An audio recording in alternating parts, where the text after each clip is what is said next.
Well, hey, folks, welcome to the Roundup. We are a Cowboy State Daily podcast, and we focus on the interesting people in the Cowboy State.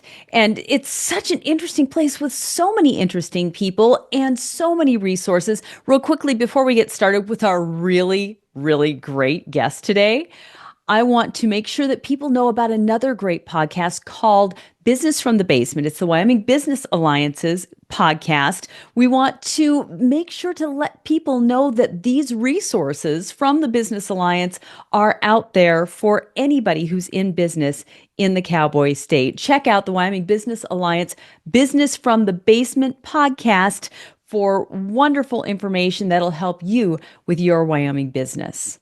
But we're talking about Wyoming businesses, and the business that we're talking about today is show business.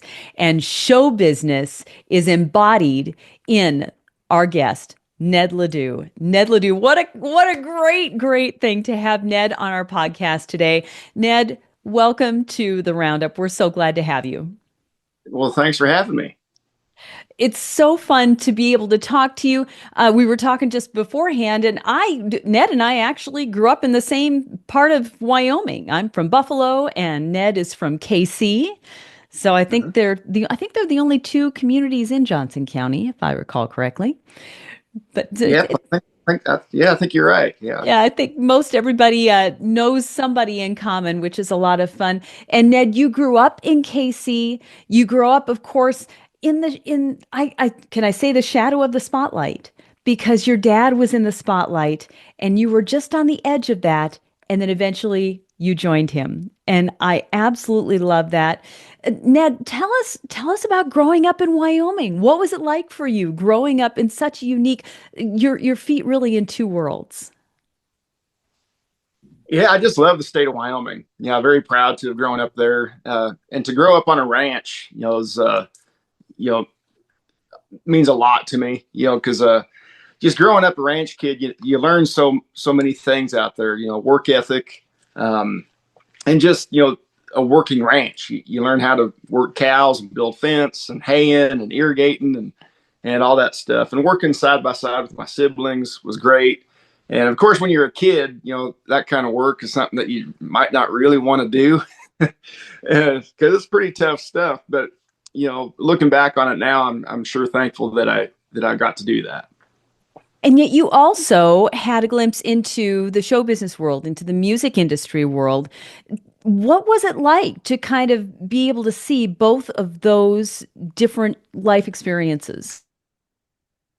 Well, if you're talking about dad, like one thing I always say is, if you're a rodeo fan, Chris LeDoux is the 1976 bareback champ of the world. If you're a country music fan, Chris LeDoux is, in my opinion, the greatest entertainer that there ever was and has some of the best music. But if you're me or any of my siblings, you just simply know him as dad.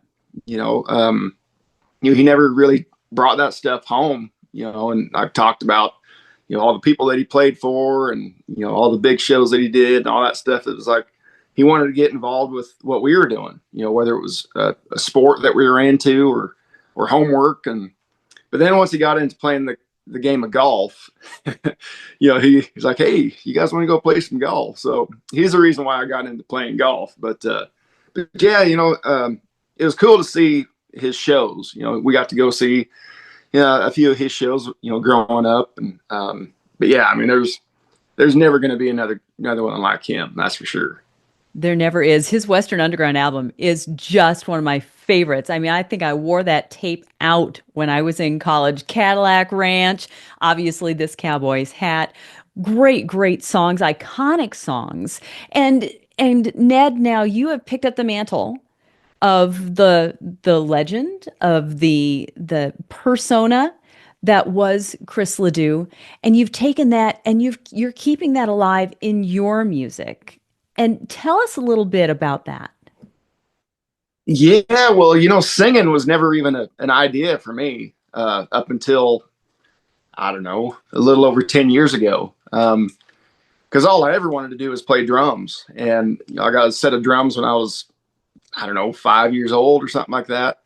And once I was able to play along to songs on the radio or maybe some of my favorite cassette tapes at the time, it might sound weird for a kid who was just, that young to see his path out in front of him. Like, this is what I'm going to do. And so I ended up joining my first band when I was probably 14 and played in a lot of really good bands, including my dad's band. And, but yeah, singing was never, like I said, wasn't even a thought. It didn't exist for me until Dad passed away in 2005. And I joined up with a different band.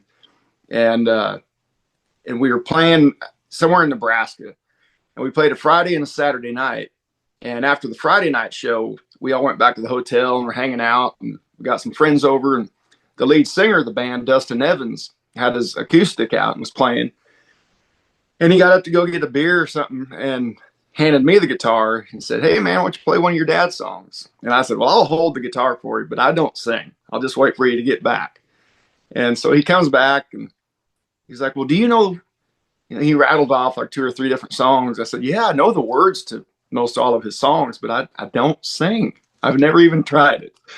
But I just remember driving home that Sunday, and I mean, I had a lot of time to think because we were in Lincoln, Nebraska, and I was driving back to Kaycee, Wyoming. And I got to thinking how fun that might be just to learn 2 or 3 songs, sing. And I've been playing guitar for a number of years, but I never tried it. So once I got home, I picked out one of Dad's songs. It was "I've Got to Be a Rodeo Man," a really old song he wrote years ago when he was still rodeoing. And it took me the better part of a day to learn it and to be able to play through it without too many mistakes. But it all started off really as a hobby. It was something I just kind of did in the basement or in the garage. I didn't dare sing in front of anybody except for the chair in the corner and the pictures on the wall. But eventually I kind of cracked out and, started getting up on stage, or, we'd have family gatherings and he might ask me to play a couple of songs or something. But that's really kind of how it got started. And at what point did somebody say, "Oh my gosh, you sound like your dad"? Because, and I tell you, I can hear your voice is distinct. Your voice is distinct from your dad's, but I hear notes, I hear tones of your dad in some of the ways, the inflections and things like that in some of your songs. When did people come up and say, "Wow, you sound like your dad"? Pretty much right from the start. And, but it's not something that I worked on really. I mean, of course I tried to get better and better. And, I mean, I'm sure those, first couple of years that I started singing in front of people, it was probably pretty rough, but, it's probably the best compliment I could get though, is when somebody tells me I sound like Dad, and it's like, well, thanks. That's just what comes out. Well, it's genetic too. It is. You were able to capture that and bring that to a bigger audience this last year with the release of the single "One Hand in the Riggin'." Mm-hmm. And what a great song. And it put the two of you together in a way that, I mean, you think Nat King Cole and Natalie Cole did it in the 80s, I think it was. And here you are, you're able to do the same thing and do a duet with your dad. Tell us how that single came about, because I think that's a fabulous story. Yeah, it's pretty neat how it all happened. So the guy who wrote the song, his name is Brent Hill, and he's out of Utah. And now we're talking like 22 years ago, I think. And so he just written this song, "One Hand in the Riggin'," and he was a big fan of Dad's, and still is, of course. But he'd asked Dad if he'd like to sing on this song with him. And so Dad took a listen to it and was like, "Yeah, I like that." And so Dad went into his studio for the very last time and recorded his vocal track for this song. But the part of the story that gets a little cloudy for me, I don't know all the details, but for unforeseen circumstances, Dad's vocal track never made the cut. So again, I don't know the reason behind it, but so it more or less kind of sat on a shelf. I mean, the song was released on Bryn's album, but Dad's vocal never made it. And but I got to be friends with Bryn over the years. Yeah, great guy, great singer songwriter. And we'd always catch up in Elko, Nevada for the National Cowboy Poetry Gathering. And I had known about this song, years ago. And of course, I was just playing drums. I wasn't singing or doing anything like this. And but the last time I saw him was, I guess, about a year and a half ago. And he said, I think maybe the timing wasn't right back then. And the Lord has a plan for everything. I said, yeah, I know. And he said, I think what his plan is for this to be a duet with you and your dad. And I said, well, we're on the same page. I said, man, that would be cool, wouldn't it? And he said, the only deal was when they recorded it on what they called radar, which is kind of over my head. It was just a different process of recording. And well, they don't make these radar machines anymore. And so we had to figure out a way to transfer it from this thing to this other thing. And I said, well, let me get a hold of my producer, Mac McAnally. I said, he probably has something under his bed or in his kitchen cupboard that would make this work. And so anyway, everything worked out fine. And so I was in the studio recording the album, and, we did a whole new mix on this song, new drums, bass, guitars. And then I went in and laid down my vocal track. But then I had to get back home because we had some shows to play. But then in the meantime, Mac got Dad's vocal from Bryn and plugged it into the mix. And man, it just sounds so good. It's just neat to hear, my voice singing along with Dad. But I asked Mac before we recorded it, I said, man, I wonder how many people are going to be able to tell the difference. He said, yeah, I think it's going to be pretty close, but it's just cool. It really is. It's really a miracle of technology to be able to put the two of you, because like you say, back then you weren't singing. You were playing the drums, and that was pretty much it. So to be able to put your now more mature voice in with your dad's is really a gift for his fans and for yours, and for those of us in Wyoming who really feel like you're part of our Wyoming family. And that's fantastic. You lost your dad in 2005, and that has been something that it's not often that somebody loses their parent and the whole world grieves with them. But you had that.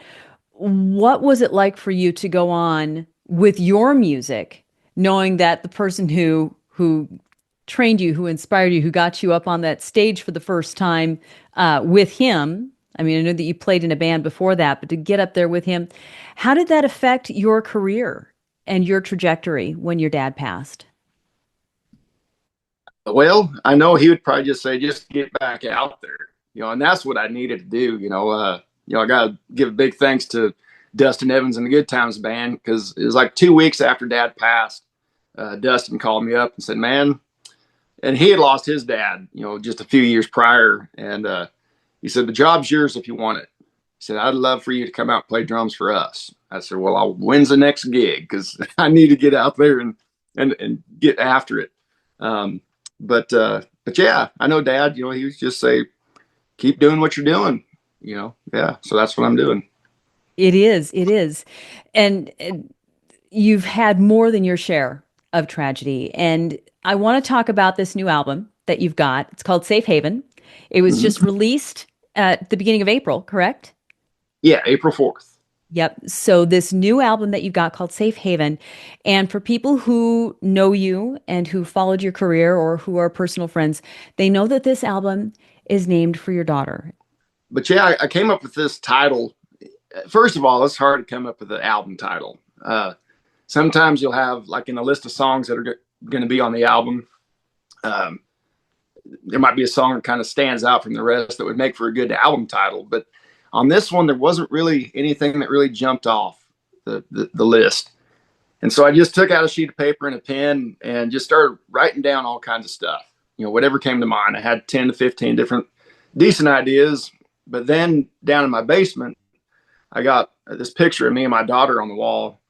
We're hanging out on the front porch. And I don't think she was even one yet at the time. And I just wrote her name down, Haven Joe. And I took this list and I sent it to my little brother, Will, who's a great guy to, throw ideas like this back and forth. And I said, does anything jump off of this list that would make for a good album title? He said, well, I like Haven Joe. I said, yeah, I do too. And but I kind of gave it a rest for about 3 or 4 days and got to thinking about it. I was like, then Safe Haven just kind of showed up in my head. And I was texting him back. I said, "What do you think about Safe Haven?" He goes, "Man, that's perfect." And so, yeah, it's like in dedication and in memory of my daughter. There's an instrumental track on here, and I always wanted to put an instrumental track, even though it's like a minute and a half long, because I've got albums, that I've got back in the '80s or '90s, and there might be like a little instrumental to kind of introduce like the next song. But this instrumental came to me like a week or so after my daughter Dap passed away, and I was down in my basement. I took my guitar off the wall, and it's just a comforting thing. That would be kind of like my safe haven, is playing music. And so I wasn't planning on coming up with anything. I just wanted to play it, and all of a sudden this lullaby kind of showed itself, and I was like, "Oh, hi, Haven, there you are." And it was like she was kind of channeling herself through me, and this thing just kind of showed up, and so the name of the track's called Haven's Lullaby. And to tell you the truth, I didn't even have a title for this thing until we were in the studio, and my producer said, "So what are you going to name this?" I said, I don't know. And then I said, "Give me a day, I'll think of something." And I just dreamt up Haven's Lullaby. And so yeah, it's a pretty powerful little, and I tried to put a lyric to it, but there'd be no way I'd be able to sing it, But yeah, I think it turned out good. It's an incredibly beautiful piece. Like you say, it's about a minute and a half long, and I listened to it today, and it absolutely is haunting, but so beautiful. That's something that I noticed about this entire album, though, is you go literally from your ranching background and from the things that you have grown up with and the ranch life that you knew, and you go from the earth to the sky. And No, there's a song that you've got there called Real as I Believe that absolutely brought me to tears. And that song is just as moving and haunting as Haven's Lullaby. Tell us about Real as I Believe. well, what you just said, "From the earth to the sky," might be for a good album title. There you go. Okay. That's I'm pretty glad I good. could help you with I'll that. Okay. have to make a note for that. Well, "Real as I Believe" was sent to me from an outside writer, and it was sent to me like, I don't know, over 3 years ago. And I was working on songs from my last album, Buckskin, and how I overlooked this one back then, I don't know, but maybe, like I said earlier about one hand in the rigging, maybe the timing wasn't right, Yep. for Dad to sing on Bren's album. But yeah, I dug up this old email, said "Real as I Believe," and I pushed play, and I got about a third of the way through it. I got that lump in my throat and punched to the gut. I was like, man, if this song hits me like this in an emotional way, there's something about it. And so I sent it to my manager. I said, "I think I found another song for the album." And he said, "Well, if it hits you in that sort of way, then," he said, "I can only imagine what the effect it might have on other people." But I changed up a little bit of the song lyrically. I put my daughter in there. I think the original had something about Grandpa, but and we actually recorded it two different ways. Like the first way had a full production behind it with like drums and bass and guitars, and but then we, as you might say, we kind of churched it up, on the second way, and that's what we ended up putting on the album. And just to hear that piano come in, and I mean, it's heavenly. It's probably the most spiritual song that I've ever recorded, and I do play it live. I didn't think I'd be able to, but I'm impressed. Yeah, but I did play through it in my basement, a couple dozen times, just to kind of prepare myself. But yeah, it's definitely probably the most powerful song on this album. It is an absolutely powerful song, but there's some other really fun songs too. Yeah. It's got that typical. It's got your Ned Ledoux sound. which is just really fun. How is this your third studio album? This is number 4. This is fourth. Yeah. Okay, this is your Uh, fourth studio album. Where do you record? Where do you record out of? I go to Nashville to record. That's where my producer Mac McAnally lives, and yeah, when I get ready to go back in the studio, I spend a lot of time here in the garage or in the basement, writing the stuff. Um, but then I'll get a hold of Mac and just kind of send him what I've been working on, and he said, "Well, I think you're ready to come in the studio." So he'll book a studio, and he'll bring in all the session players, and I'm such a lucky guy to be able to work with not only Mac but all these guys that play on the album. I mean, they're just A-list, top shelf session players, and I'm just very lucky to have them play on my stuff. How awesome is that? But you've got your road crew. You've got your touring band and you Mhm. guys live on the road. My gosh, I looked at your tour schedule coming up and you are booked. Tell us about what you've got coming up. Um, let's see. I think the next shows we have is Deadwood, and then we got a day off, and then we got to be in Libby, Montana. After that, it's going to get kind of blurry because yeah, we're kind of going everywhere. We're in the Northwest and the Southeast, Southwest, and all through the middle of the state. And I don't have the calendar in front of me, but I know it's starting to really fill up. Yeah, I got as far as August. I'm like, holy cow, you are just everywhere. You doing Frontier Days, right? I think so. Yeah. Yeah. Uh-huh. Yeah. I thought that you were in Frontier Days, so hopefully we're right on that. So I'll double check that. Yeah. But I'm sure you are. And then you've got obviously sprinkled in there, you spend time with your wife there in Mhm. Kansas. And so tell us about what got you to move to Kansas? Well, it's her for the most part. When we first were dating and got married, we lived in Wyoming. We lived in Kaycee in this cabin that my folks built back in the 70s. And I guess I lived there until I was 1, and then we moved out to the ranch. But yeah, we moved into the cabin, lived there for about 5 years.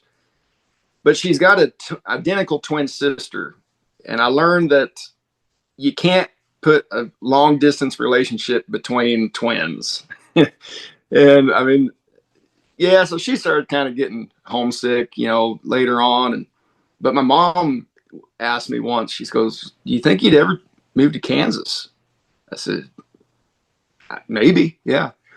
And so the house that we're living in is the house that she grew up in. Oh, that's Her so folks, cool. yeah, her folks divorced, a number of years ago. And so her mom was going to sell the place, and we were down here just hanging out, visiting. And I said, "Well, how about we buy it?" And so immediately they both started crying. Yeah, we love it down here. We've been here for, I don't know, 13 years. And yeah, we have a nice little sanctuary. It's real quiet where we are. Kansas can be a quiet place. That's true. Yeah, so can Wyoming. So Yes, maybe it that's, can. yeah, it relates very well. Yes, that is something. Do you get back to Wyoming often? And where are your siblings? Where's everybody at now? Uh, the rest of the family is all still in Wyoming. Um, they're kind of scattered between Kaycee and Bighorn and Sheridan. Um, yeah, but we get up there, for Thanksgiving every year. We always go up there, and we always get a Christmas tree on the Bighorns, and we haul it all the way back to Northeast Kansas. So yeah, we get a lot of funny looks as we're driving along I-70, but it's a tradition, and that's what we've been doing ever since I was old enough to walk. It's wander through the snow and the Bighorns, and I mean, we're like the real life Griswold family. We really are. We just pack up a couple of coolers full of bologna and cheese and hot tomato juice, and yeah, I get 3 or 4 truckloads of trees, but it's fun. And then in the summertime, we'll swing through Kaycee or the area, really kind of unexpectedly. I didn't really plan on it, but hey, we get to stop here and go see mom and the rest of them maybe go play around of golf or something like that. But yeah, we get up there more than I thought we would. That's fantastic. So you're still called to Wyoming. You still find your anchor there. Oh, for sure. Yeah. Yeah. And in my basement, I got Wyoming cowboy stuff all over the place, helmet and yeah. But somebody asked me, so they're like, so are you a K-State fan or a KU fan? I said, I'm a Wyoming cowboy that's stuck in the middle. I said, you guys can bicker back and forth. I know you got, but Wyoming Cowboys is all we have in the state of Wyoming. So yeah, I fly the flag high. That's fantastic. I love that. That's so great. Ned, what's your next? I know that you're going to be on tour. I know you've got so many things in that immediate thing, but when when you get a chance to just do you, what are the things that you've got coming up next, the projects that you work on and the things that really call to you? Oh, well, I really enjoy doing some carpentry work.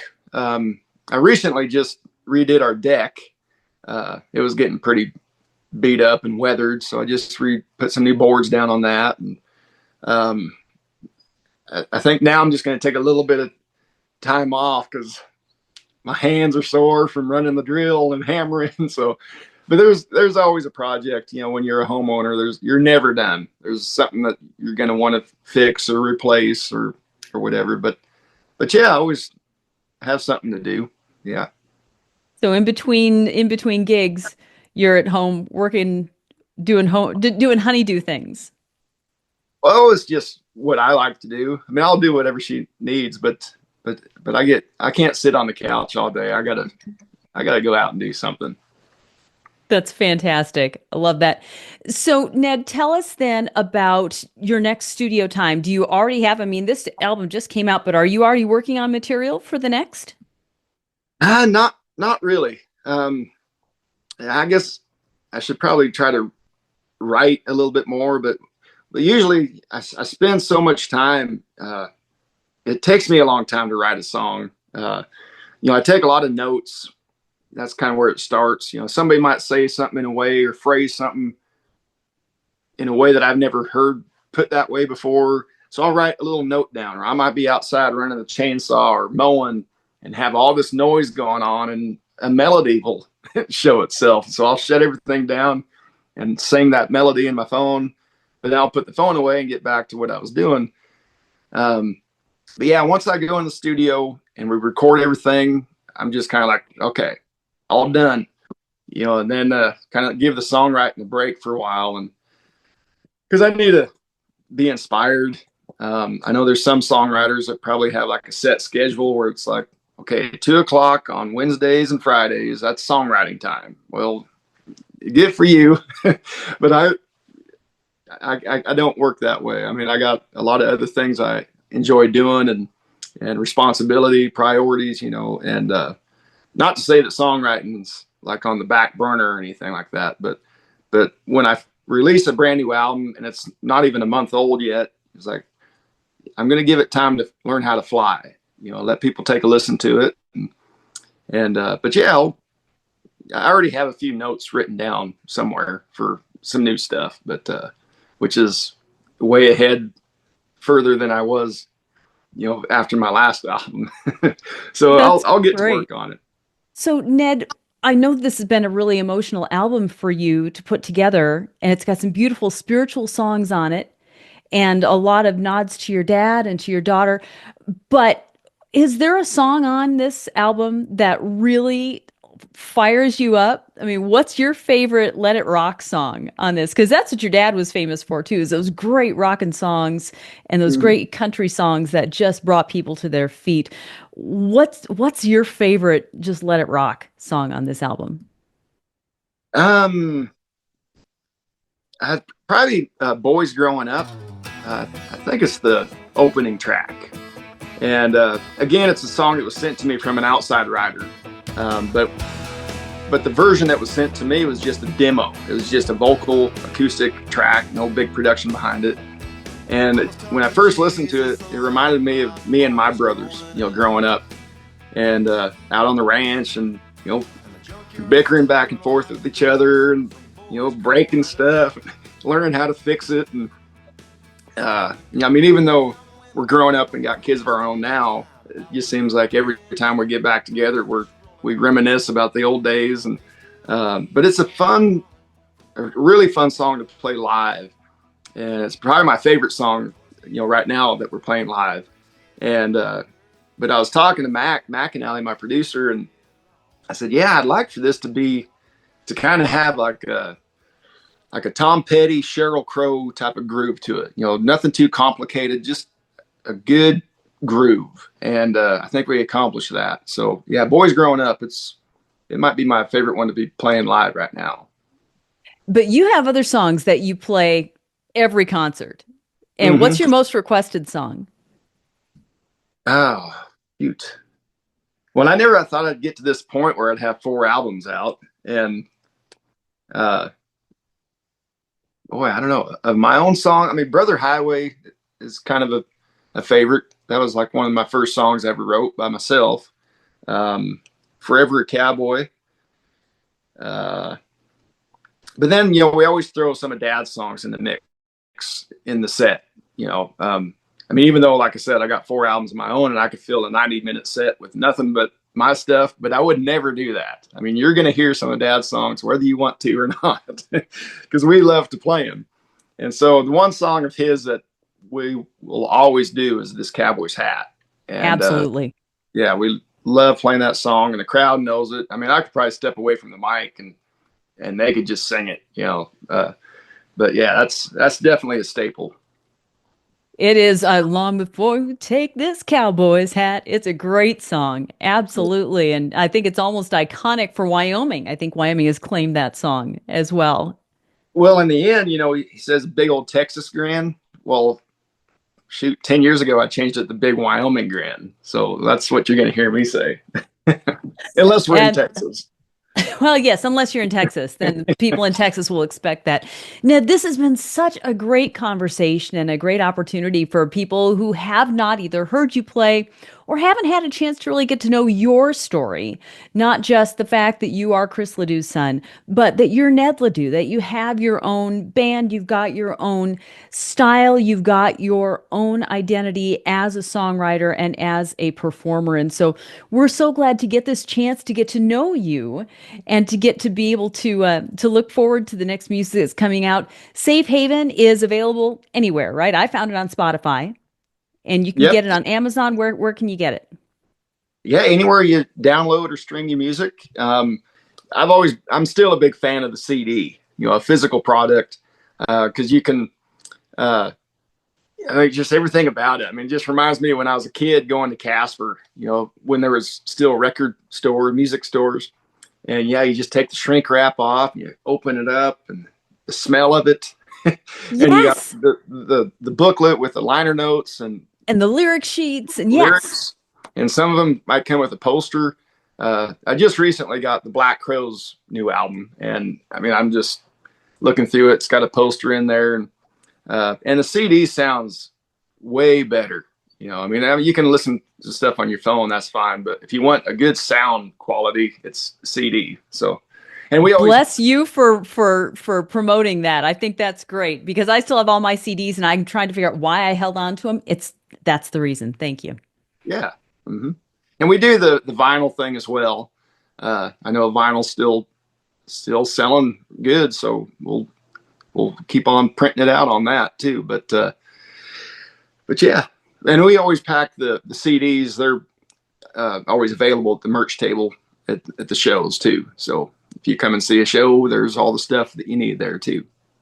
Excellent. Ned, this has been so fun. Thank you so much for spending some time with us today, and good luck with your upcoming tour. And like you say, it's kind of all a blur and you've got a lot of places to go, but we look forward to seeing you here this summer as you're out there bringing your music to the world. Thank you. Well, thank you. Yeah, that was fun. You bet. Folks, thank you for tuning in to the Roundup. Thank you for tuning into this fantastic conversation with Ned Ledoux, who's carrying on the family tradition of bringing that great Wyoming rodeo cowboy culture to the rest of the world. So we're so glad to have him here on the Roundup with us. Folks, have a great week. Ned, thank you so much. Good luck with your tour this summer. All right. Well, thank you. Folks, have a great week.